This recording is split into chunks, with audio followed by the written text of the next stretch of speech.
this was the most terrifying flight of their lives.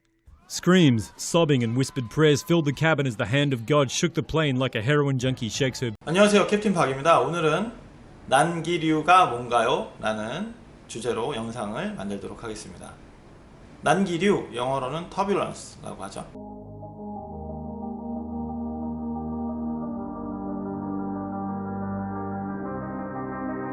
오늘 주제, 난기류가 뭔가요? 영어로는 turbulence. 먼저 승객분들 입장에서 설명을 드릴게요. 승객분들이 느끼시는 난기류라는 것은 간단하죠.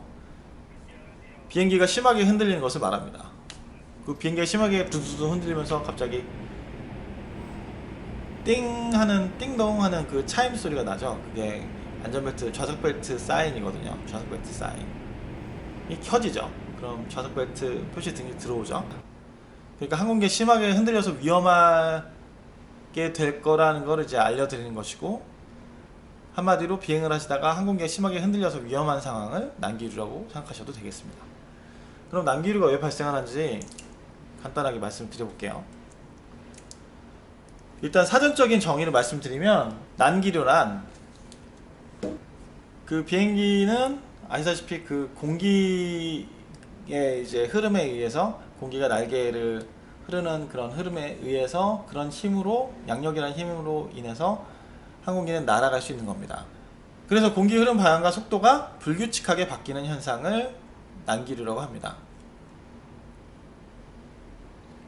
주로 난기류가 많이 발생하는 지역은 폭풍이 있거나 제투기류가 있거나 장마전선이 있거나, 아니면 뇌우라고 그러죠. 번개가 친다든지, 아니면 산악지대, 뭐 부산이라든지, 우리나라 따지면은 뭐 저기 설악산, 뭐 그쪽 상공을 지날 때 고도가 높으면은 영향을 덜 받는데 고도가 낮게 갈 때는 영향을 받죠. 그걸 마운틴 웨이브라고도 하기도 하고요. 네. 태풍 주변에서 많이 발생을 합니다. 근데 정말 구름도 없고 폭풍도 없고 제트기류 주변도 아니고 산악지역도 아닌데 그냥 흔들릴 때가 있어요. 그런 걸 이제 청천난기류라고 하죠. CAT, 클리어 에어 터뷸런스라고 하는데, 그런 경우는 정말 예측할 수가 없는 거죠. 그러니까 정말 날씨 좋으네, 오늘 날씨 너무 좋고 기류도 좋아 보이네 하는데 두두두두 흔들리는 경우가 있어요. 그런 거는 예측 불가능하다고 보시면 됩니다. 구독자분 중에서 이런 질문들을 몇 가지 주셨어요. 조종사는 난기류가 있는 것을 미리 알 수 있나요? 대부분의 경우 조종사는 난기류가 있는 것을 미리 알 수 있습니다. 항상 알 수 있는 건 아니죠. 하지만 대부분의 경우 예스입니다. 어떻게 하냐면요, 저희가 비행 계획서에 나와 있어요. 제가 이제 푸켓에서 이륙을 해가지고 이제 요런 경로로 시안을 갔습니다. 이게 이제 곧장 갔을 때 요런 경로 사실은 이제 뭐 지그재그로 갔죠. 그럼 이제 저희가 비행 시간이 4시간 20분 정도 걸렸어요. 그 푸켓에서 이륙해서 중국 시안 공항까지 가는데 4시간 20분 정도 걸립니다. 푸켓 공항에서 이륙을 저녁 8시에 했어요. 저녁 8시에 이륙을 해서 도착을 뭐 태국 시간으로 4시간 20분 정도 걸려서 뭐 도착을 하겠죠. 저희 비행 계획서에 SR이라고 해서 쉐어 레이트라는 수치가 있어요. 0부터 해가지고 뭐 숫자가 계속 늘어나죠.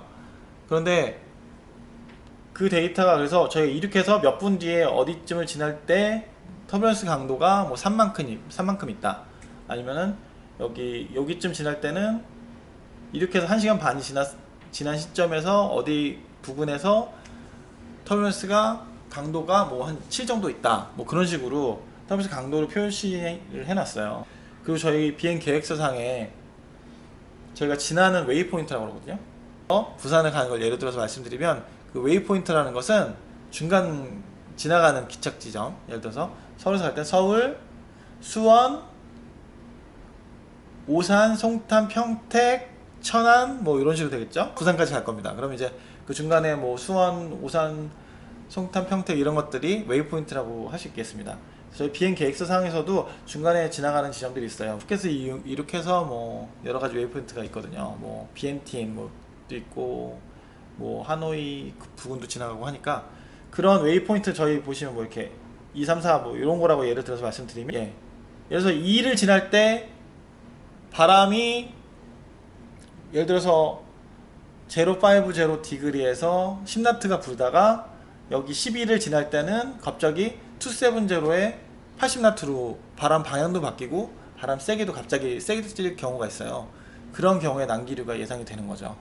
그런 걸 바탕으로 해가지고 저희 비행 계획서 상에 이렇게 해서 몇 분 지났을 때 터뷸런스 어느 정도 있고 몇 분 지났을 때 터뷸런스가 없고 이런 것들이 명시되어 있습니다. 그래서 저희 비행 계획서에 나와 있고요.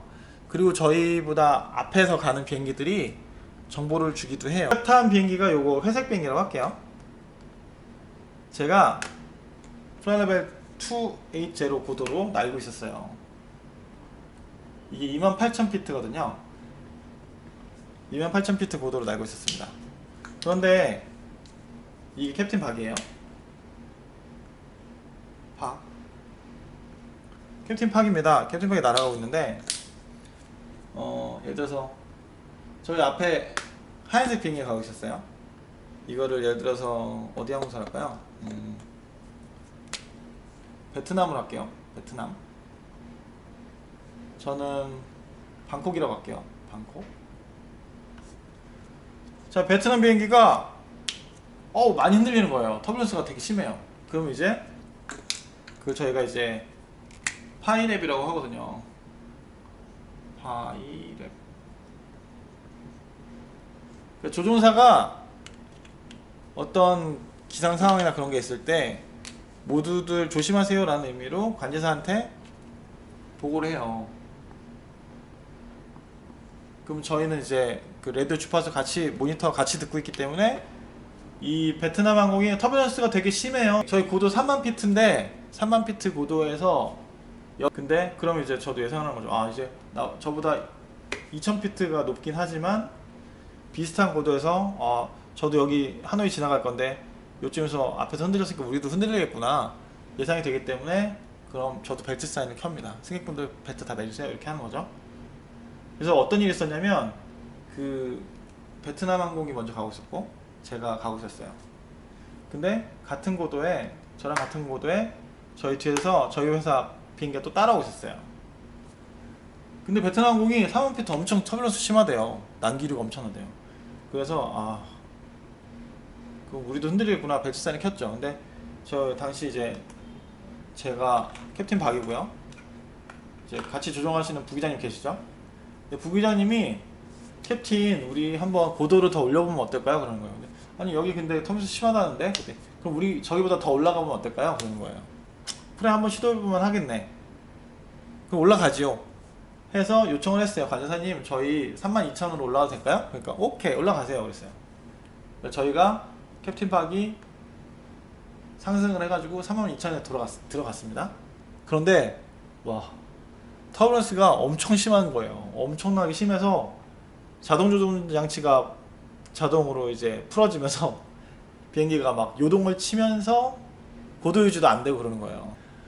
그리고 이제 저희가 뭐 고도나 속도나 비행기 가는 기수 방향을 이제 조정하는 MCP라는 게 있거든요. 그 셀렉터로 돌려가지고 세팅하게 돼 있는데 셀렉터를 너무 흔들려갖고 셀렉터를 잡을 수가 없을 정도로 흔들려요. 저희 에어라인 조종사분들은 다 그런 경험들이 있으신데 터뷸런스 너무 심할 때는 이 손으로 그 해당 패널의 그 위치에 손에 가서 그걸 잡고 돌려야 되는데 이거를 흔들려갖고 잡기가 힘들 때가 있어요. 이게 약간 그 정도로 흔들렸거든요. 그래갖고 너무 많이 흔들리는 거예요. 그래서 안 되겠어요. 그래서 근데 여기도 지금 32,000 올라왔는데 흔들리잖아요. 근데 3만도 엄청 흔들린다는 보고를 받았잖아요. 그래서 저희 다시 28,000 내려가기로 했어요. 다시도 내려왔어요. 이렇게 가고 있죠. 근데 저희 뒤에 비행기가 저희 같은 회사 비행기가 오고 있었어요. 근데 이 비행기가 32,000 올라가고 싶다는 거예요. 관제사님한테. 저희랑 같은 비행 경로로 가는데 그래서 제가 회사 주파수로 말씀을 드렸죠. 기장님 3만 피트도 엄청 흔들린다고 하고 제가 32,000 갔었는데 엄청 흔들립니다. 그냥 28,000 계시는 건 어떨까요? 그냥 28,000 저희 28,000 내렸는데 여기 훨씬 좋아요. 지금 약간의 난기류밖에 없어요 라고 말씀드렸어요. 일단 저희도 한번 올라가 보고 정말 심하면 내려올게요 하시는 거예요. 네네 알겠습니다 기장님 그랬죠. 후회하실 텐데 라고 생각을 했어요. 아니니까 올라가시더니 올라가자마자 그쵸 똑같은 현상이 일어났겠죠. 뭐 오토파일럿 깨지고 막 그랬겠죠. 그러니까 이분이 이제 관제사님 다시 요청을 해요. 28,000 내려가겠습니다. 이분이 당황한 목소리가 느껴져요. 회사에서 만나가지고 네 이 기자님하고 또 만나고 재밌게 얘기했죠. 그러게 캡틴 박 얘기 들을 걸 그러시더라고요. 네. 아무튼 이런 해프닝이 있었습니다.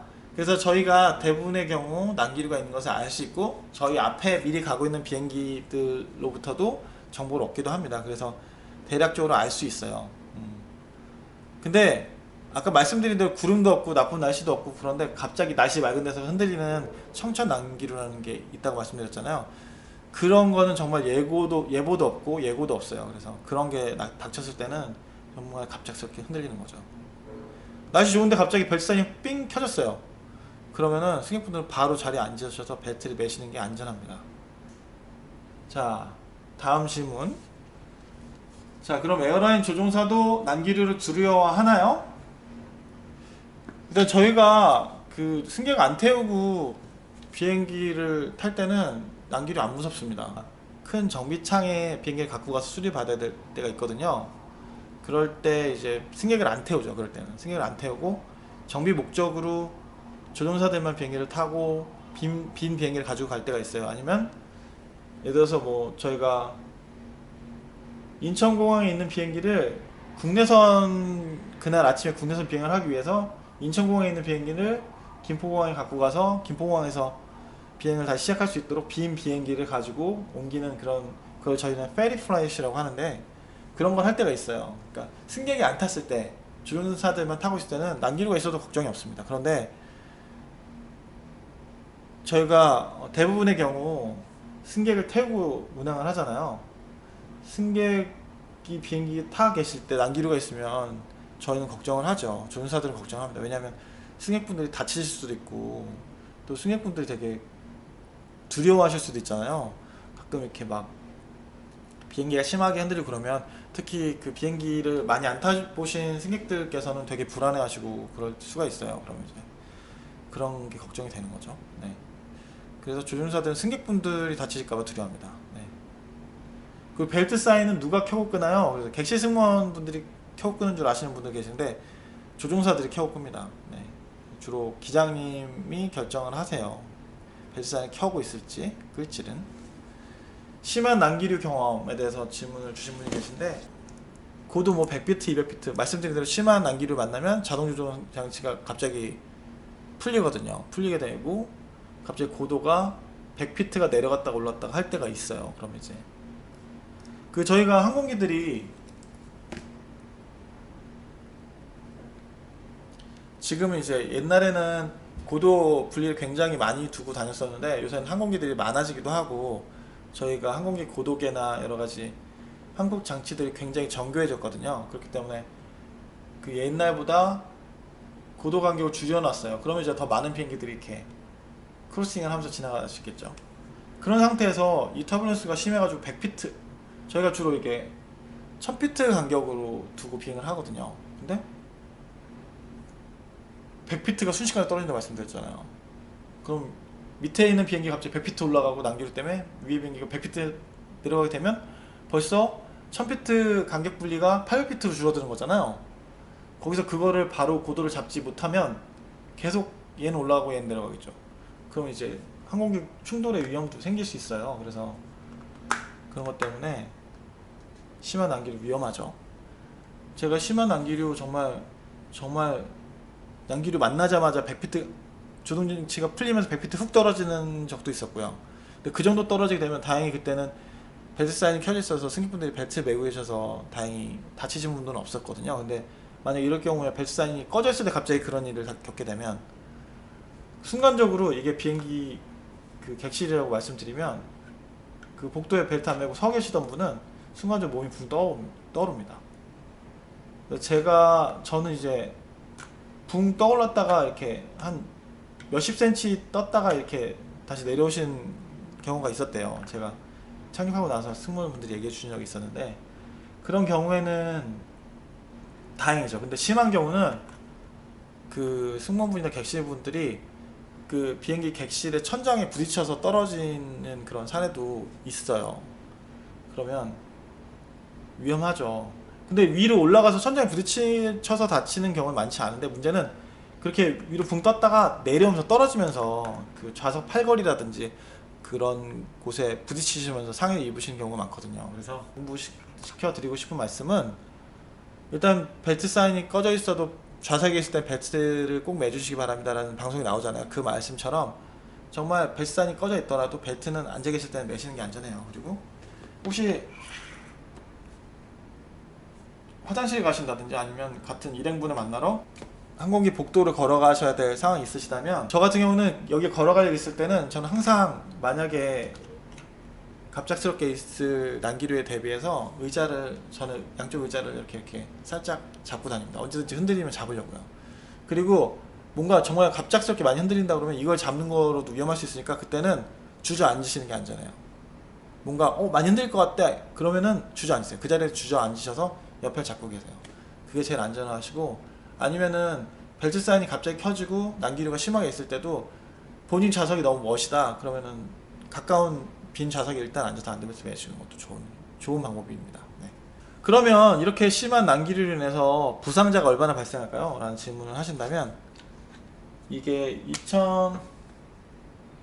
2018년 그 미국 FAA, 미국 항공사들만 통계 자료로 조사했을 경우에 1년에 58명이 이런 난기류로 부상을 입는다고 합니다. 그러니까 이게 미국에만 국한돼서 이 정도니까 뭐 전 세계로 따지면은 1년에 그냥 대략적인 계산으로 한 수백 명 정도가 난기류로 인해서 부상을 당하신다고 생각하시면 되겠습니다. 얼마나 많은 비행기들이 떠다니는지 제가 이쪽에 한번 띄워서 보여드리겠는데요. 엄청나게 많은 비행기들이 날아다니고 있습니다. 그래서 아무튼 난기류 굉장히 심하면 굉장히 위험할 수 있기 때문에 근데 안전벨트 매시면 괜찮습니다. 자, 뭐 제가 이제 국내선 비행을 할 때 태풍 때문에 저희 목적지 공항에 하루가 클로즈 된 적이 있었어요. 어저께 어디 공항이 폐쇄가 돼갖고 승객분들이 방콕에 돌아오셔야 되는데 다 발이 묶이셔가지고 오늘 임시편으로 가야 되는데 한번 가주십시오 라고 회사에 연락이 왔어요. 그래서 네 알겠습니다 그러고 나왔죠. 그랬는데 그날도 전날은 아예 날씨가 너무 안 좋아서 공항이 폐쇄가 됐지만, 그 다음날 공항은 오픈이 됐는데 날씨가 여전히 안 좋은 거예요. 여기 보시면 제가 이륙을 했는데 빈 비행기로 이용했죠. 빈 비행기로 저하고 부기장님만 타고 이륙을 했어요. 객실승무원분들도 저희 목적지 공항에 계셨고. 그런데 저희가 이륙을 했는데 연료를 많이 실었어요, 만약에 대비해서. 근데 이 공항까지 평소에면 1시간이면 가거든요. 근데 너무 날씨가 안 좋아서 엄청 위험한 구름이 있는 거예요, 저희 기상 레이더에. 너무 위험해가지고 이렇게 가면 1시간이면 갈 수 있는 거리를 저희가 왼쪽으로 크게 피했어요. 피하다 보니까 돌아서 갔죠. 이 구름 바깥쪽으로 돌아서 가다 보니까 2시간이 걸린 거예요. 평소보다 2배의 시간이 걸리더라고요. 2시간이 걸려서 가는데, 이 구름 바깥으로 피해서 비행을 하는데도, 근처에만 갔는데도 비행기가 막 벌써 자동 조종이 풀리고 비행기 날개가 한 위아래로 20-30도 각도까지 이렇게 휘는 게 보여요. 딱 이렇게 조종소에서 날개가 보이거든요. 근데 이제 이렇게 말씀드리면 불안해하실 수 있는데, 비행기 날개는 굉장히 탄력성이 좋게 만들어져 있습니다. 그래서 휘도록 설계가 돼 있어요. 왜냐면은 휘지 않으면 단단하게 만들면 부러질 수 있잖아요. 그래서 휘더라도 부러지지 않도록 설계가 돼 있습니다. 그래서 날개가 한 20도, 30도 각도까지 휘어도 안 부러져요. 네. 아무튼 근데 그렇게 휘는 거를 가끔 볼 때가 있습니다. 그러면 불안해 하실 필요가 또 없다는 말씀을 드리고 싶은 게, 저희가 비행기 제작 단계에서 비행기가 휘어도 안 부러지게 설계가 될 뿐만 아니라, 이렇게 중동 쪽에서 여객기가 날아가는데 그게 군 수송기인지 착각을 하고 반군 세력들이 지대공 미스를 쏴가지고, 휴대용 미스를 쏘죠. 쏴가지고 뒤쪽 꼬리 날개가 떨어져 나간다든지, 아무튼 그런 경우가 있었어요. 뒤쪽 꼬리 날개가 일부 떨어져 나갔는데도 무사히 착륙을 해서 아무도 다치지 않았던 사례도 있었고요. 그리고 저희 2차 대전 때 전투기 같은 경우는 피격을 맞아서 날개가 한쪽이 거의 다 날아간 상태에서도 착륙한 사례가 있었습니다. 그래서 저희가 혹시라도 날개 부러지지 않게 설계가 되어 있고요. 부러져 나간다 하더라도 착륙할 수 있도록, 무사히 내릴 수 있도록 설계가 되어 있기 때문에 안전하다고 생각하시고 믿고 타셔도 되겠습니다. 정말 날씨가 너무 안 좋았던 적이 있었는데 저희가 착륙하고 나서 정말 강풍으로 인해서 공항이 폐쇄되는 걸 봤어요, 제가. 그래서 저희 딱 빠져나왔는데, 저희가 내리고 나서 착륙하고 나서 한 20분 있다가 저희가 이제 공항에서 빠져나와서 이제 저희 호텔 버스를 탔는데 그 해당 공항 강풍으로 인해서 폐쇄된다고, 오늘 공항 닫습니다, 클로즈 됩니다라고 방송에 나오더라고요. 근데 그날 이제 버스를 타고 호텔을 가는데요, 그때 이제 사무장님이 저한테 얘기를 하시더라고요. 기자님, 오늘은 10분이 토하셨고요. 10분이요? 많이 토하셨네요. 그랬더니, 그리고 착륙 직전에 그 사무장님이 그 경력이 10년 되셨대요. 네, 사무장님이 저한테 그러시더라고요. 기자님, 제가 10년 에어라인 생활하는 중에 오늘이 제일 많이 흔들리고 무서웠어요. 그래서 저 오늘 비상탈출 조치철도 읽었어요. 근데 그런 적이 한 번 있었어요. 근데 저는 조종석에서 조종할 때는 많이 흔들려도 저희는 이렇게 비행하느라 바쁘기도 하고 그렇기 때문에 좀 상대적으로 난기류가 그렇게 심하다고 생각을 못했었는데, 그 승객분들 느끼시기엔 더 심했나 보더라고요. 네. 그리고 그런 적도 있었고, 네.